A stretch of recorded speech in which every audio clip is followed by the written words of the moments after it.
रामानंद इस समय अपनी अमर गुफा में था। महेंद्र उसे रिपोर्ट कर रहा था, तुम्हारे अनुरोध के अनुसार पुरस्कार पहले ही भेज दिए गए हैं। गुट प्रतियोगिताएं भी बंद हो गई हैं। इतने सारे स्पिरिट स्टोन वितरित करने के बाद इस समय के दौरान उनकी साधना का आधार तेजी से बढ़ जाना चाहिए। उन आत्मिक पत्थरों से प्रत्येक शिष्य को अपनी अमर गुफाओं में आत्मिक पत्थर के निर्माण को अधिकतम 3 महीने तक सक्रिय रखने की अनुमति मिलती थी। उन्हें बहुत अधिक अंक भी दिए जाते थे। दूसरे शब्दों में, इन 3 महीनों के दौरान सभी के साधना आधारों में बहुत तेजी से वृद्धि होनी चाहिए।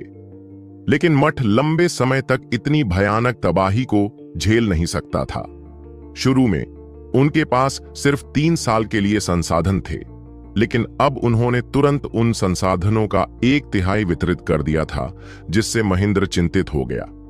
यदि ऐसा ही चलता रहा तो शिष्य तेजी से आगे बढ़ सकते थे, लेकिन जब उनके पास देने के लिए कोई संसाधन नहीं रह गया तो उनके शिष्य आगे बढ़ने की अपनी प्रेरणा खो सकते थे। आपको चिंता करने की जरूरत नहीं है। अगर यह परीक्षण सफल रहा तो हम अपनी सैन्य सफलता का उपयोग सुपरमठ से और भी अधिक संसाधन प्राप्त करने में कर सकेंगे।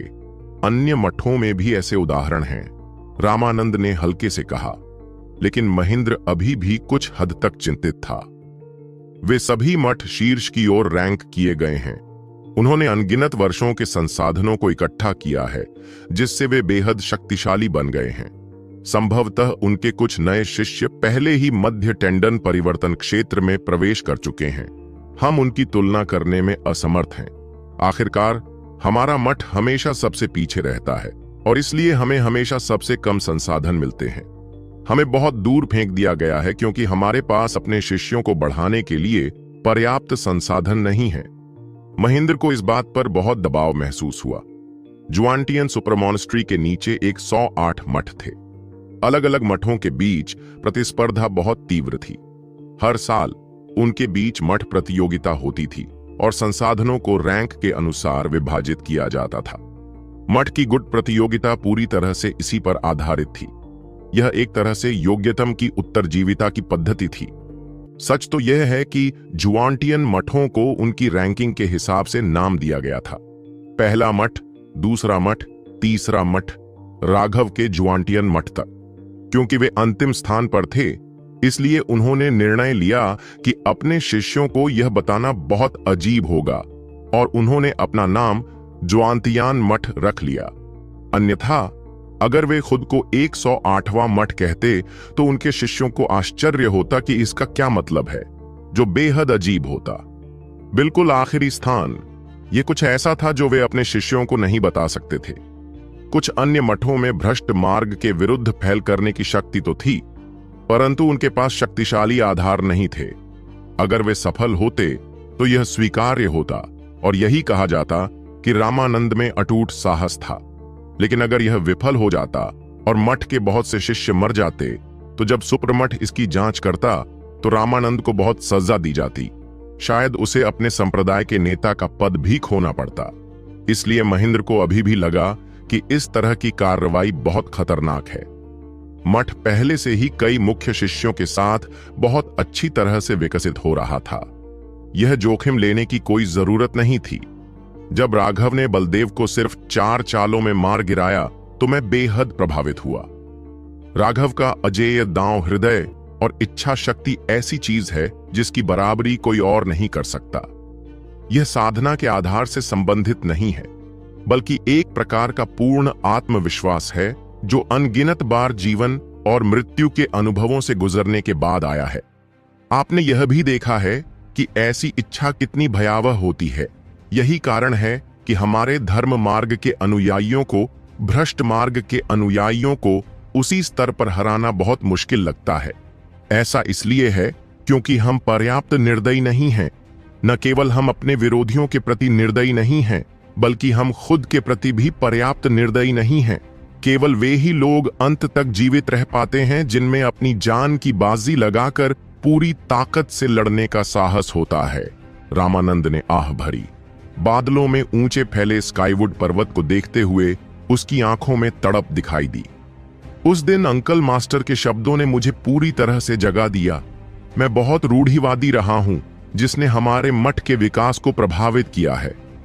मेरी साधना का आधार अब 100 साल से भी ज्यादा समय से स्थिर है। मुझे एहसास हुआ है कि मेरे दांव हृदय में कोई समस्या आ गई है।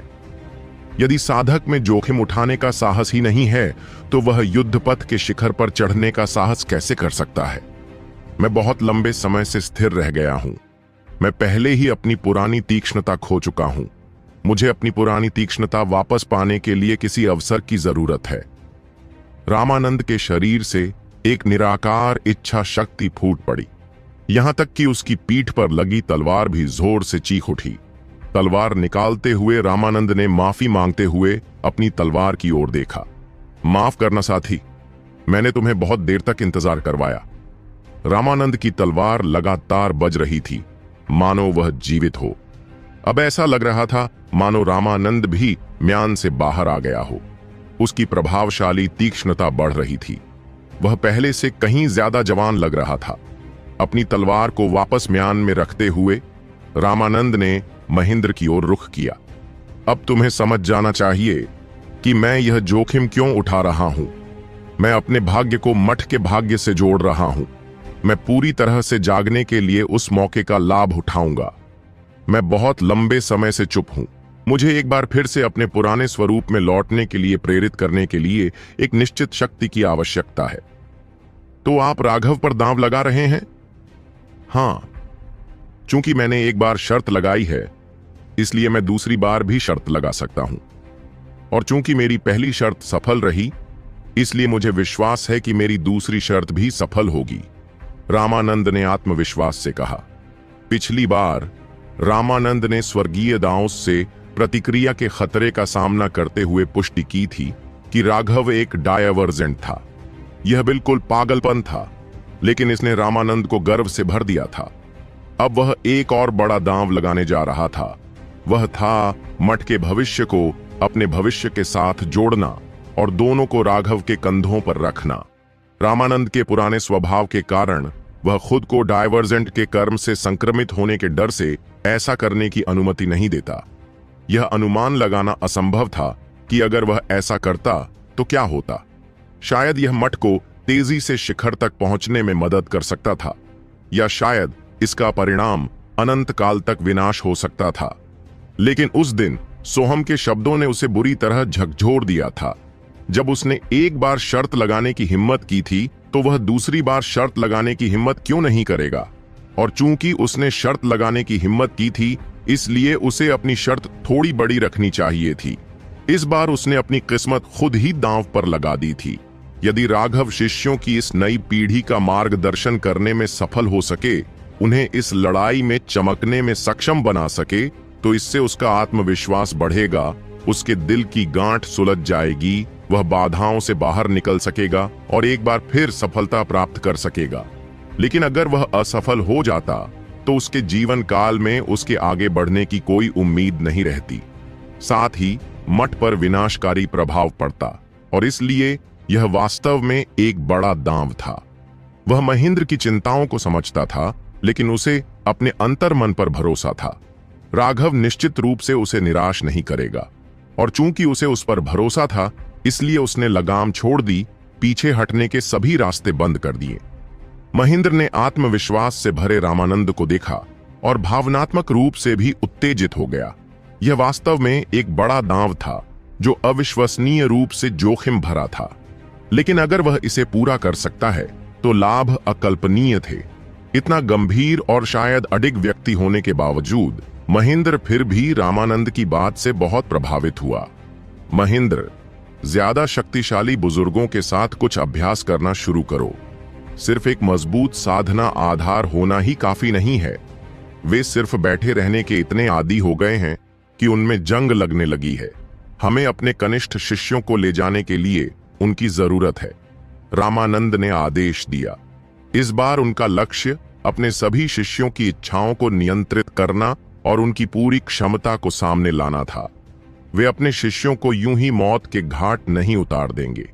यदि उनके शिष्यों का सामना केवल उसी स्तर के भ्रष्ट पथ के शिष्यों से होता, तो वे स्वाभाविक रूप से हस्तक्षेप नहीं करते। लेकिन यदि भ्रष्ट पथ का कोई एल्डर स्तर का व्यक्ति प्रकट होता तो उन्हें सभी की रक्षा के लिए अपने स्वयं के एल्डर की आवश्यकता होती। अन्यथा यह कोई प्रशिक्षण अभ्यास नहीं होगा, बल्कि उनके शिष्यों को कत्ल खाने भेजना मात्र होगा।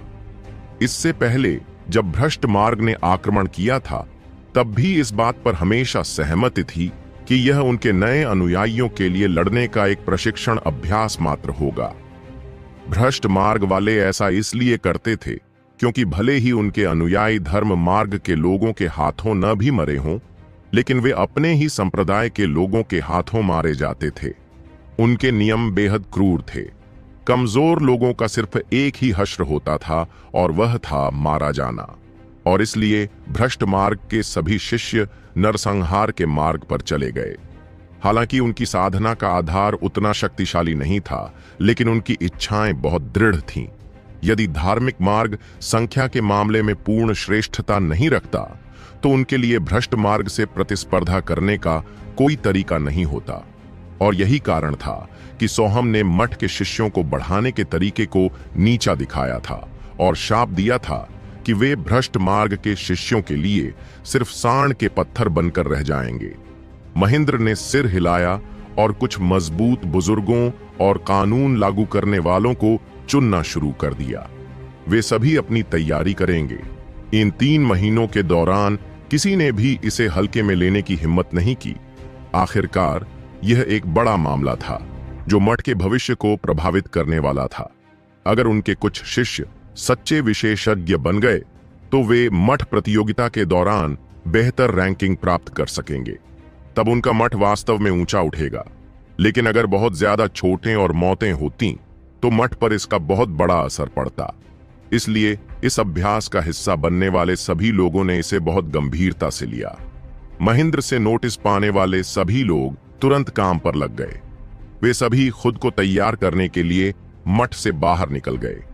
उनके स्तर पर 2 महीने के एकांतवास का कोई मतलब नहीं था। उनमें से कई ऐसे थे जिन्होंने इतने लंबे समय से व्यायाम नहीं किया था कि उन्हें युद्ध की अनुभूति को याद रखने के लिए कुछ जादुई जानवरों को मारना पड़ा। इस दौरान सिद्धार्थ और लिटिल स्नो को सोहम के साथ लाया गया। ऐसा इसलिए था क्योंकि वे दोनों केवल शक्तिशाली मांस खाकर ही अपनी ताकत बढ़ा सकते थे। यह बात लिटिल स्नो के लिए खास तौर पर सच थी। उसके भारी घाव अभी ठीक होने ही वाले थे और इसलिए उसे पूरी तरह से ठीक होने के लिए और भी ज्यादा मांस की जरूरत थी। सिद्धार्थ के पास सिर्फ 1 दर्जन 3rd रैंक मैजिकल बीस्ट लाशें थीं जो उनके लिए मुश्किल से ही नाश्ते के तौर पर गिनी जा सकती थीं। उन्हें सिर्फ कुछ दिनों में ही पूरी तरह से खा लिया गया था। सोहम इस मामले में असहाय था। उसने अपने सभी फोर्जिंग उपकरण अपनी स्थानिक अंगूठी में संग्रहित किए। उसकी स्थानिक अंगूठी इतनी बड़ी थी कि वह अपनी अमर गुफा में सभी फोर्जिंग उपकरण संग्रहित कर सकता था। फिर वह सिद्धार्थ और लिटिल स्नो को कुछ जंगली पहाड़ों में ले गया। उसे उनके लिए भोजन जुटाना था और साथ ही हथियार भी बनाने थे। उन्होंने पहले ही राघव को एक हथियार देने का वादा कर दिया था और सिद्धार्थ की ताकत इतनी तेजी से बढ़ गई थी कि उनका वर्तमान क्लब अब उनके अनुकूल नहीं था। सिद्धार्थ की ताकत को हर दिन असीम रूप से बढ़ता देख सोहम बहुत खुश होता था। हर दिन वह बहुत व्यस्त रहता, या तो हथियार बनाता या जानवरों का शिकार करता। राघव की औषधीय गोलियों के साथ स्वर्ग पृथ्वी गठबंधन के सभी शिष्य साधना अवस्था में प्रवेश कर गए थे और अपने साधना आधार को बढ़ाने पर ध्यान केंद्रित करने के लिए स्वयं को एकांत में रख लिया था। यह समाचार कि शुभम और अन्य 2 मुख्य शिष्यों ने अपने पूर्वजों के चिन्हों को पुनर्जीवित कर लिया था, उनके लिए मनोबल को बढ़ाने वाला था तथा उनका उत्साह बढ़ा। जब उन्होंने अपने गुटों को मुकदमे की क्रूरता के बारे में बताया तो उन्होंने वादा किया कि वे मुख्य शिष्य हमेशा लड़ाई के दौरान अग्रिम मोर्चे पर रहेंगे। यह सिर्फ एक साधारण वादा था, लेकिन इसने उनके अधीनस्थों को वास्तव में झकझोर दिया। यह तथ्य कि वे पहले अपनी जान जोखिम में डालेंगे तुरंत सभी को उत्साहित कर गया। यहां तक कि जो शिष्य अभी भी डरे हुए थे, उन्हें भी लगा कि उनके दिलों में डर बहुत कम हो गया है। ज्वानतियान मठ युद्ध की तैयारी में था। राघव एक बार फिर पतंग उड़ाने और वज्रपात को अवशोषित करने के लिए नेहा के पास गया था। अब उसके सामने 10,000 जानवरों के सार रक्त का एक पूरा बैरल था। इस रक्त से एक विस्फोटक आभा निकल रही थी। यह सब चौथे दर्जे के जादुई जानवर का सार रक्त था। चौथे दर्जे के जादुई जानवर अपने सामान्य बुजुर्गों के समान स्तर पर थे, जिससे वे अकल्पनीय रूप से शक्तिशाली बन गए। राघव ने गहरी सांस ली और आशा से भर गया। इस बार यह शक्तिशाली सार रक्त ही होगा जो उसे आगे बढ़ने की अनुमति देगा। बैरल में अपना हाथ डालकर वह जल्दी से उसे पूरी तरह से सोखने लगा। इस तनावपूर्ण माहौल में 1 महीना चुपचाप बीत गया। पूरा मठ घबराहट में युद्ध की तैयारी कर रहा था। मठ में हर कोई अपनी साधना के आधार को बढ़ाने में लगा हुआ था, लेकिन मठ से हजारों मील दूर एक जगह थी। एक व्यक्ति नंगे पहाड़ की चोटी पर खड़ा था। उसके शरीर से ऊर्जा उमड़ रही थी और उसके शरीर के भीतर खून एक तेज बहती नदी की तरह बह रहा था। तेज गड़गड़ाहट से पूरा पहाड़ हिल गया। उसके शरीर से एक शक्तिशाली आभा निकली जो आसमान में उड़ गई। उसके पीछे से सुनहरी रोशनी आ रही थी, जिससे वह सुनहरे कोहरे में नहाया हुआ लग रहा था। मैं अंततः रक्त संघनन के 13वें स्वर्गीय चरण तक पहुंच गया हूं। राघव के कपड़े फड़फड़ा रहे थे। उसके लंबे बाल लगातार नाच रहे थे। उसका रक्त तेजी से बह रहा था, जिससे असीम ऊर्जा निकल रही थी। जैसे ही उसने आसमान की ओर देखा, बिजली चमक उठी और उसके अंदर से एक इच्छा शक्ति आई जो स्वर्ग और पृथ्वी को तहस नहस कर देना चाहती थी। अब तक वह 10,000 जानवरों के सार का सारा खून सोख चुका था। जब वह 13वें स्वर्ग चरण में पहुंचा था तो उसके शरीर का सारा रक्त सुनहरी चमक ले चुका था। जैसे जैसे उसका रक्त उसके शरीर में प्रवाहित हो रहा था, उससे जो शक्ति आ रही थी उससे वह भी भयभीत हो रहा था। एकमात्र अफसोस की बात यह थी कि राघव चाहे कितनी भी कोशिश कर ले, वह टेंडन ट्रांसफॉर्मेशन क्षेत्र में आगे नहीं बढ़ सका। ऐसा लग रहा था कि वह अभी भी कुछ खो रहा था। हालांकि इससे वह अविश्वसनीय रूप से उत्साहित होने से नहीं रुका। उसका शारीरिक शरीर बहुत बहुत मजबूत हो गया था, यहां तक कि उसे खुद भी नहीं पता था कि वह अब कितना मजबूत हो गया है। जैसे जैसे उसकी साधना का आधार बढ़ता गया, उसके समृद्ध तारे की क्षमता और भी अधिक बढ़ती गई तथा अधिकाधिक आध्यात्मिक ऊर्जा संग्रहित होती गई। और सबसे रोमांचक बात यह थी कि उसकी मेरिडियन एक बार फिर फैल गई थी। वास्तव में वे व्यावहारिक रूप से आकार में 10 गुना बढ़ गए थे, जिससे उसे ताकत के अभूतपूर्व स्तर तक पहुंचने में मदद मिली। अचानक राघव ने आकाश की ओर दहाड़ लगाई और उसके पीछे दिव्य अंगूठी प्रकट हुई। उसकी आभा तुरंत ज्वालामुखी की तरह फट गई और ऊर्जा का एक स्तंभ आकाश में उड़ गया। उसके ऊपर काले बादल तुरंत गड़गड़ाने लगे और दर्जनों बिजली के गोले उस पर टूट पड़े। वे सभी बिजली के गोले उसकी उठी हुई भुजाओं पर गिरे और उसका शरीर बिजविनायक शक्ति में डूब गया। उसके शरीर से एक चटकने की आवाज आई। जब से वह 13वें स्वर्ग चरण में आगे बढ़ा था, राघव ने पाया था कि जब तक वह अपनी दिव्य अंगूठी को बुलाता है और उसकी ऊर्जा आकाश में उड़ती है, ऐसा लगता है जैसे कि इस पर्वत के ऊपर लगातार मंडराते रहने वाले काले बादल भड़क गए हैं और वे उस पर अपनी बिजली गिरा देंगे। शुरुआत में यह उनके लिए बहुत कष्टदायक था, लेकिन धीरे धीरे वे इसके आदी हो गए। हर बार जब वह आगे बढ़ता तो अपने भौतिक शरीर को शांत करने के लिए और अधिक बिजली बुलाता। उन्होंने पाया कि यह एक बेहतरीन तरीका था। उनके शरीर की सारी अशुद्धियां बलपूर्वक बाहर निकल गईं और उनके रक्त के सुनहरे होने की दर बढ़ गई। लेकिन सबसे रोमांचक बात यह थी कि उसके शरीर में भ्रूण के समान थंडर फोर्स ग्लिफ्स धीरे धीरे स्पष्ट होते जा रहे थे। पहले वे अस्पष्ट और धुंधले थे, लेकिन अब वे स्पष्ट और ठोस हो गए थे। वह अपने रक्त को गाढ़ा करेगा, बिजली इकट्ठा करेगा और अपने भौतिक शरीर की शक्ति को बढ़ाएगा। वह अब तक लगभग एक ही बार में 3 बार आगे बढ़ चुका था। अब जब वह 13वें स्वर्ग चरण तक आगे बढ़ चुका था तो वे वज्र अब उसके लिए कोई खतरा पैदा करने में सक्षम नहीं थे। इसलिए अब वह बस उतना ही ध्यान केंद्रित कर रहा था जितना वह कर सकता था। अगर आप उसे दूर से देखते तो आपको बिजविनायक बारिश में ढका हुआ एक व्यक्ति दिखाई देता, जो बेहद चौंकाने वाला दृश्य था। राघव को अपने भौतिक शरीर को शांत करने के लिए थंडर फोर्स उधार लेने की जरूरत थी। यहाँ इन वज्रों से मारा जाना उसके लिए अपने शरीर को शांत करने के लिए अपने स्वयं के थंडर फोर्स का उपयोग करने की तुलना में बहुत आसान था। वास्तव में यह स्थान सुरक्षित भी था, तेज था, अब दर्द रहित था और ऊर्जा की बचत भी थी। उसने अपने शरीर को 3 दिन तक लगातार कठोर बनाया, इससे पहले कि उसे महसूस हुआ कि उसका शरीर अपनी सीमा तक पहुंच गया है। चाहे उसने अपने शरीर को कठोर बनाने के लिए कितना भी अधिक वज्र बल इस्तेमाल किया हो, उसका कोई और उपयोग नहीं हुआ। इसके अलावा उसे एहसास हुआ कि यहाँ की बिजली अब कमजोर होती जा रही है।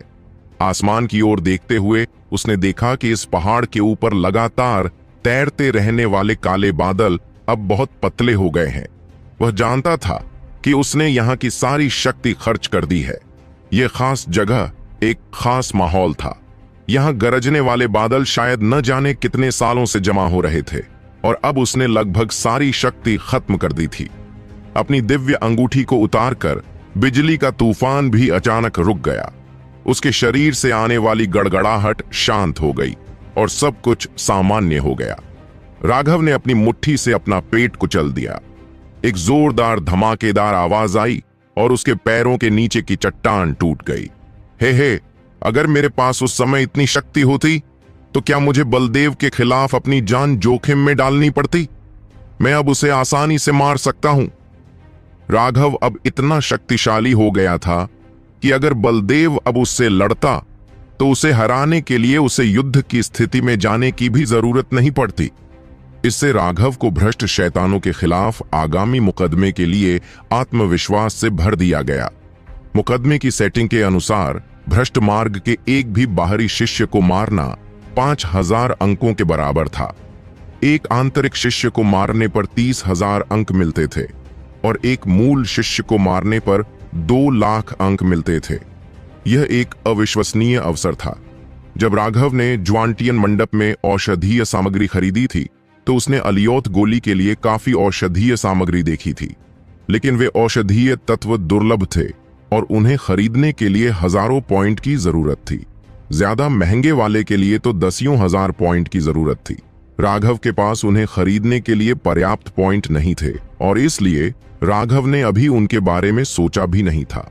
एलियोथ गोली को परिष्कृत करने के लिए आवश्यक औषधीय सामग्री बहुत महंगी थी। इसके अलावा अगर वह मठ में मौजूद सभी औषधीय सामग्री भी इकट्ठा कर ले तो भी वह गोली को परिष्कृत नहीं कर पाएगा। कुछ औषधीय सामग्री ऐसी थीं जो मठ में मौजूद नहीं थीं, लेकिन यह अभी भी उसके लिए एक बहुत ही महत्वपूर्ण अवसर था। उसे अभी भी अलियोथ गोविनायक जितनी संभव हो उतनी सामग्री इकट्ठा करनी चाहिए। भविष्य में अगर उसे कोई भाग्यशाली मुठभेड़ मिलती है तो वह अन्य सामग्री खोजने में सक्षम हो सकता है। तब वह अपने एलियोथ स्टार को संघनित कर सकता है।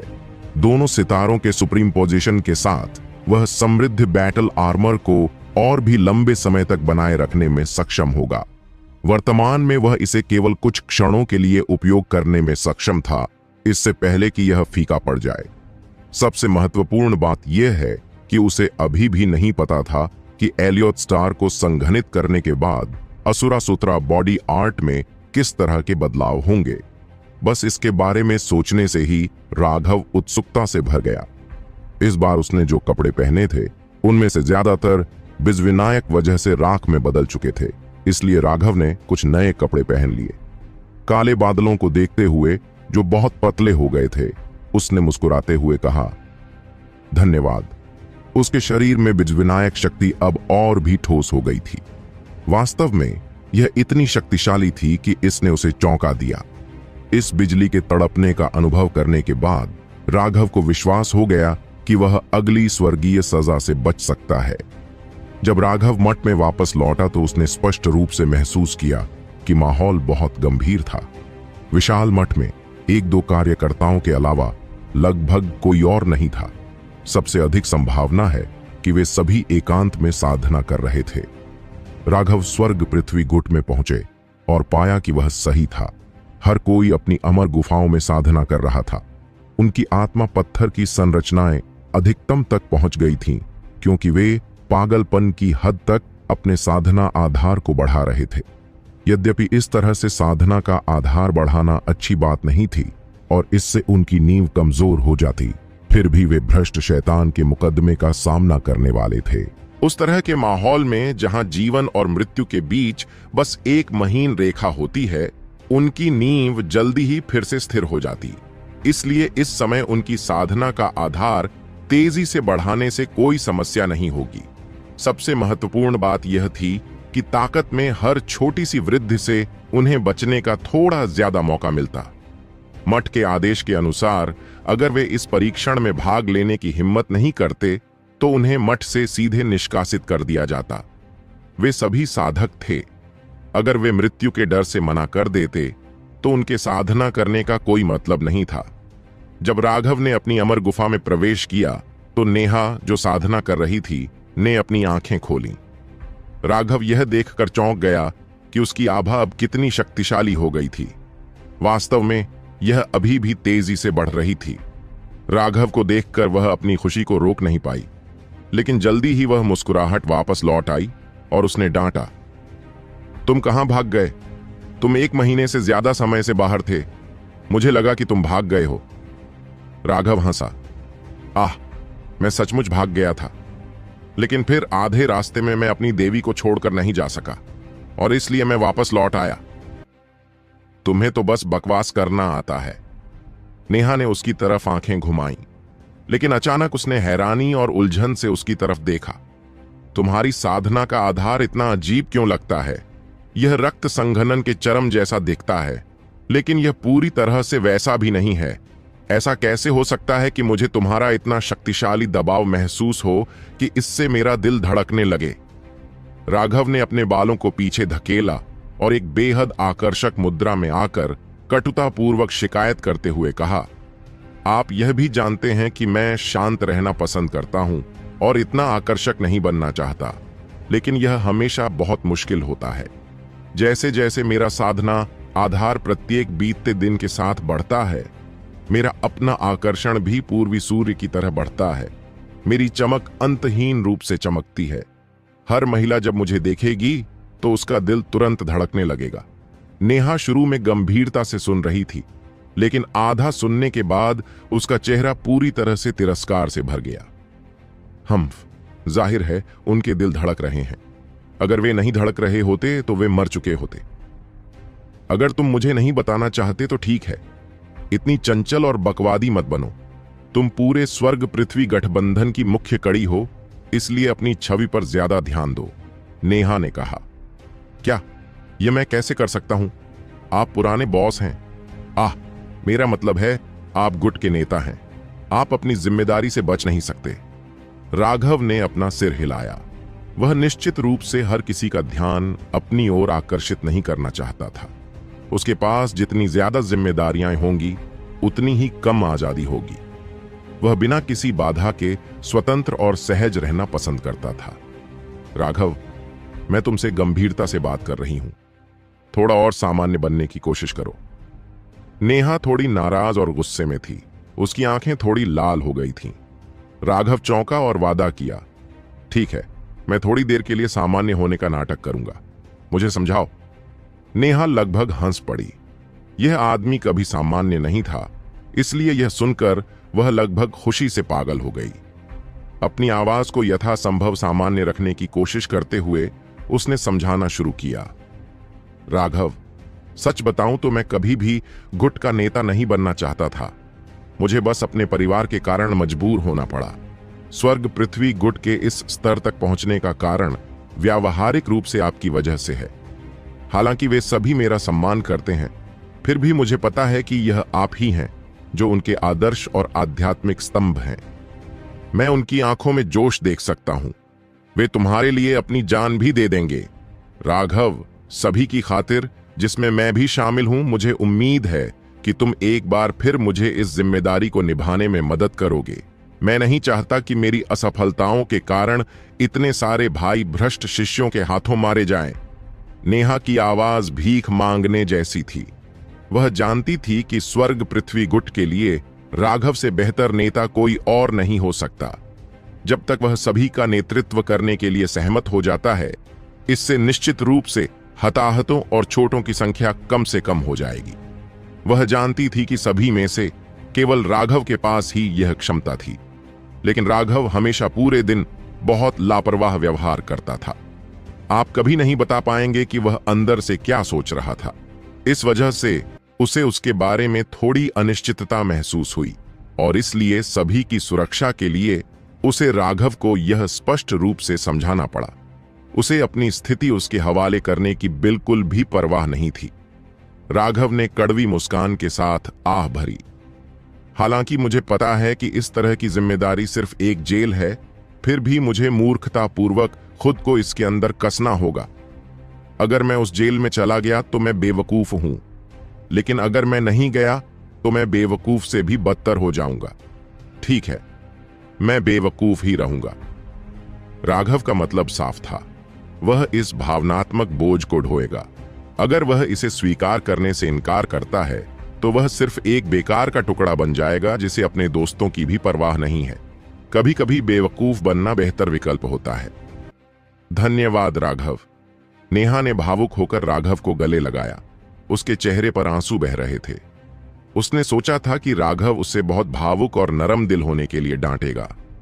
पहले ही उसने उसे चेतावनी दे दी थी कि वह भावनाओं में बहकर कुछ न करे, लेकिन वह अभी भी अपनी सारी भावनाओं को रोक नहीं पा रही थी। वह नहीं चाहती थी कि उसके आसपास के लोगों में से कोई भी मर जाए। अब राघव से भीख मांगकर उसने उसे इस भावनात्मक झंझट में घसीट लिया था और राघव जानता था कि यह सिर्फ एक दलदल था और फिर भी वह इसमें कूद पड़ा। यह बात उसे बहुत ज्यादा छू गई और फिर भी इसने उसे शर्म और अपराध बोध से भर दिया और इसलिए वह राघव की छाती में हल्के से सिसकियां भरती रही। राघव अभी भी इस बात पर झिझक रहा था कि क्या उसे अपनी बाहों में एक सुंदरी का फायदा उठाना चाहिए या नहीं। तभी पूरा पहाड़ हिलने लगा और एक जोरदार चीख गूंजी। राघव, हम वापस आ गए हैं। एक जोरदार दहाड़ गूंजी जो दसियों मील दूर तक सुनी जा सकती थी। यह सिद्धार्थ की आवाज थी। नेहा ने जल्दी से राघव का आलिंगन छोड़ा और अपने आंसू पोंछे। बाहर जाकर देखने पर उन्होंने सबसे पहले दो आकृतियां आती देखीं। वे दोनों सिद्धार्थ और लिटिल स्नो थे। सिद्धार्थ की पीठ पर एक नया नुकीला डंडा था जो पुराने डंडे से भी बड़ा था। पुराने डंडे का सिरा एक बाल्टी जितनी मोटाई का था। यह नया डंडा उससे कई गुना मोटा था। पूरा क्लब काला हो गया था और उसमें से बहुत जोरदार दबाव निकल रहा था। आखिरकार एक नुकीला क्लब अपने आप में ही एक भयंकर और भयानक हथियार की तरह लग रहा था। लेकिन सबसे भयावह बात यह थी कि सिद्धार्थ के हर कदम के साथ धरती कांपने लगती थी। जिस रास्ते पर वह चल रहा था उसके मोटे पत्थर हर कदम के साथ दरक रहे थे। जब तक सिद्धार्थ और लिटिल स्नो तेजी से पर्वत शिखर तक पहुंचे, तब तक साफ सुथरा पत्थर का रास्ता पूरी तरह से ध्वस्त हो चुका था। राघव आसानी से बता सकता था कि सिद्धार्थ के नए हथियार का वजन कितना भयानक था। अगर ऐसा नहीं होता तो वह उन चट्टानों को इस तरह कुचल नहीं सकता था। उस रास्ते को पक्का करने वाली हर चट्टान 5 से 6 फीट मोटी थी। छोटे दोस्त, मैंने तुमसे कहा था कि अपने कदमों पर ध्यान दो। क्या तुमने मेरी बात सुनी? सिद्धार्थ और लिटिल स्नो के पीछे सोहम था। टूटे पत्थरों का यह रास्ता देखकर वह खुद को गुस्से से चिल्लाने से नहीं रोक पाया, लेकिन गुस्से के बावजूद उसके चेहरे पर लाड़ प्यार और गर्व का भाव था। लिटिल स्नो हवा के झोंके की तरह राघव की ओर दौड़ा। आजकल लिटिल स्नो और भी बड़ा हो गया था। उसका शरीर कम से कम 10 मीटर लंबा था। उसकी आभा भी लगातार शक्तिशाली होती जा रही थी। उसके घाव अब पहले से ही गायब हो चुके थे और उसका सफेद फर लगभग चमक रहा था। तुम आगे बढ़ गए हो? राघव ने अविश्वास से लिटिल स्नो को देखा। लिटिल स्नो की आभा पहले ही तीसरे दर्जे के मध्य तक पहुंच चुकी थी। एक अधिपति तीसरे दर्जे के जादुई जानवर के दबंग दबाव ने लोगों को सीधे उसकी ओर देखने की हिम्मत नहीं करने दी। लिटिल स्नो ने अपना सिर राघव के शरीर पर रगड़ा। इतनी दूर तक आगे बढ़ने के बावजूद लिटिल स्नो अभी भी वैसा ही था जैसा वह तब था जब वह एक छोटा सा फर का गोला था और राघव के प्रति प्रेम से भरा हुआ था। भाई राघव, मैं तुम्हें अपना नया हथियार दिखाऊं। यह अद्भुत है। सिद्धार्थ एक बच्चे की तरह था। अपने क्लब को आगे पीछे हिला रहा था, जिससे जमीन कांप रही थी। ऐसा लग रहा था मानो हवा फटने वाली थी और हवा का एक बड़ा तूफान फूट पड़ा। नेहा आश्चर्यचकित था। उसके नुकीले डंडे की एक लहर से निकलने वाली हवा टेंडन ट्रांसफॉर्मेशन विशेषज्ञ के हमले से 10 गुना अधिक शक्तिशाली थी। वह उस हवा के झोंके को रोकने ही वाली थी कि तभी राघव उसके सामने आ गया। हवा का वह भयानक झोंका गुस्से से भरे समुद्र की तरह गरज रहा था, लेकिन राघव एक भारी पत्थर की तरह था और चाहे हवा कितनी भी तेज क्यों न हो, वह उसे जरा भी हिला नहीं पा रही थी। राघव भी आश्चर्यचकित था। 1 महीने तक अलग रहने के बाद सिद्धार्थ की शारीरिक शक्ति एक भयानक स्तर पर पहुंच गई थी। बस वह आंधी आसानी से एक टेंडन परिवर्तन शिष्य की हड्डियों को तोड़ने में सक्षम थी। अगर उन्हें सीधे उस नुकीली छड़ी से मारा जाता तो वे कुचल कर छपट्टे हो जाते। हे भाई राघव, ये कैसा है? मेरे मालिक ने इसे मेरे लिए बनाया है। सिद्धार्थ ने नुकीला डंडा जमीन पर रख दिया, जिससे पूरा पहाड़ हिल गया और उसके नीचे का पत्थर और भी ज्यादा टूट गया। पांव। सोहम ने सिद्धार्थ के सिर के पीछे हथकड़ी लगाई। वह बहुत छोटा था, इसलिए उसे ऐसा करने के लिए कूदना पड़ा। छोटे बदमाश, मैंने तुम्हें कितनी बार नम्र रहने को कहा है? क्या तुम पूरे मठ को तोड़ने की कोशिश कर रहे हो? सोहम ने गुस्से में कहा। लेकिन इतना क्रोधित लगने के बावजूद वह स्पष्ट रूप से बहुत प्रसन्न था। कोई भी शायद बता सकता था कि वह वास्तव में पूरी तरह से प्रसन्न था। वह उसे डांट रहा था, लेकिन यह देखकर कि उसका अपना प्रशिक्षु कितना शक्तिशाली है, उसे बहुत गर्व हुआ। जहां तक उन टूटे हुए पत्थरों की बात है, तो उनका कोई मतलब नहीं था। मठ में बहुत से आलसी कर्मचारी थे जो अपनी जीविका चलाने के लिए कुछ भी नहीं करते थे। अब आखिरकार उनके पास कुछ काम था। सिद्धार्थ के हर कदम से पहाड़ लगातार हिल रहा था। कई लोग अपनी अमर गुफाओं से बाहर निकलकर डर के मारे भागने लगे। उन्हें लगा कि कोई भयानक जादुई जानवर हमला कर रहा है। जब उन्होंने देखा कि यह सिद्धार्थ और लिटिल स्नो है, तभी वे शांत हुए और उन्होंने अपने हथियार रख दिए। लेकिन फिर टूटे पत्थरों का वह रास्ता देखकर वे सब चौंक गए। जब सोहम ने उन भावों को देखा तो वह और भी अधिक गौरवान्वित और प्रसन्न हुआ। वह बाहर से भले ही शांत रहने का अभिनय कर रहा हो, लेकिन उसके अभिनय कौशल में अविश्वसनीय कमी थी। हर कोई साफ साफ बता सकता था कि वह क्या सोच रहा था। नेहा सोहम को देखकर आश्चर्यचकित हो गया और हंसने लगा। ये गुरु शिष्य जोड़ी दोनों ही विलक्षण थे, जो एक दूसरे के अनुकूल थे। लेकिन सिद्धार्थ के हाथ में उस नुकीली छड़ी को देखकर वे सभी सम्मान से भर गए। लेकिन कम से कम तुमने मुझे पहली बार मास्टर कहा। सोहम हंसा। सिद्धार्थ हमेशा उसे बूढ़ा आदमी कहकर बुलाता था और सोहम को इसकी कभी परवाह नहीं थी। कम से कम यह थोड़ा ज्यादा स्नेहपूर्ण लगता था।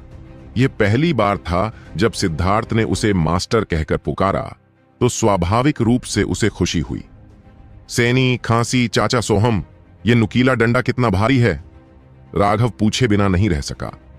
7,50,000 पाउंड, सोहम ने हल्के से जवाब दिया। क्या? राघव समेत सभी लोग अचंभित थे। उनके जबड़े खुले रह गए। सिर्फ 10,000 पाउंड का हथियार ही भारी हथियार माना जाता है, लेकिन सिद्धार्थ का नुकीला डंडा 7,50,000 पाउंड का था। यह बहुत चौंकाने वाली बात थी। सिद्धार्थ की मांसपेशियों को देखकर, जो पागलपन की हद तक उभरी हुई थीं, और फिर उस नुकीले क्लब को देखकर सभी को ठंड का एहसास हुआ। उसे रोकने के लिए आप क्या इस्तेमाल कर सकते थे? इसके अलावा, इससे पहले कि सिद्धार्थ इस नए हथियार का उपयोग करता, उसने मनोज को उड़ाने के लिए अपने पुराने हथियार का इस्तेमाल किया था, जिससे एक ही झटके में उसकी दोनों भुजाएं टूट गईं। मनोज का भौतिक शरीर अविश्वसनीय रूप से शक्तिशाली था। अगर यह कोई दूसरा मुख्य शिष्य होता तो शायद वे एक ही झटके में मर जाते। अब जबकि उसके पास यह और भी अधिक भयानक हथियार था, क्या मठ में एक भी ऐसा शिष्य था जो सिद्धार्थ के एक ही वार को झेल सकता था? जब उन्होंने इस बारे में सोचा तो वे स्वाभाविक रूप से राघव की ओर मुड़े। शायद उनकी पूरी पीढ़ी में केवल राघव ही उसे रोक सकता था। हे वह पुरानी चीज सिर्फ 1,80,000 पाउंड की थी। यह एक असली हथियार है। सिद्धार्थ ने एक बार फिर उत्साह से अपने क्लब को 2 बार घुमाया तो उस पुराने क्लब का वजन पहले से ही 1,80,000 पाउंड था और यह नया क्लब उससे कई गुना ज्यादा भारी था। आखिरकार सभी को समझ में आ गया कि सिद्धार्थ की असली ताकत कितनी भयानक थी। सोहम ने देखा कि राघव कितना ईर्ष्यालु था और हंसा। राघव, पिछली बार मैंने कहा था कि मैं तुम्हें एक उचित हथियार दूंगा। हे, अच्छी तरह से देखो। सोहम के हाथ में एक बड़ी कृपाण दिखाई दी। यह लगभग 3 मीटर लंबी थी और इसका पूरा शरीर सुनहरा था। लगभग ऐसा लग रहा था जैसे इसे असली सोने से बनाया गया हो। ब्लेड 14 इंच चौड़ा और 3 इंच मोटा था। ब्लेड पर रेखाएं उकेरी गई थीं और सावधानीपूर्वक जांच से पता चला कि वे प्राचीन जानवरों की नक्काशी थीं जो बेहद शक्तिशाली और दबंग थे।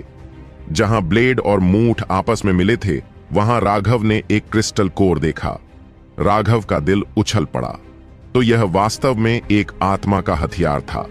राघव ने बहुत पहले ही सुन लिया था कि शक्तिशाली फोर्जिंग मास्टर्स हथियारों के ऊपर रून बना सकते हैं और हथियार में एक जादुई जानवर क्रिस्टल कोर एम्बेड कर सकते हैं। रूनिक शक्ति क्रिस्टल कोर की ऊर्जा को बाहर निकालती है, जिससे हथियार एक अतुलनीय रूप से भयानक शक्ति जारी करता है। यह स्पिरिट हथियारों की शक्ति थी। स्पिरिट हथियारों में कोई ग्रेड या स्तर नहीं था जो उन्हें वर्गीकृत करता था।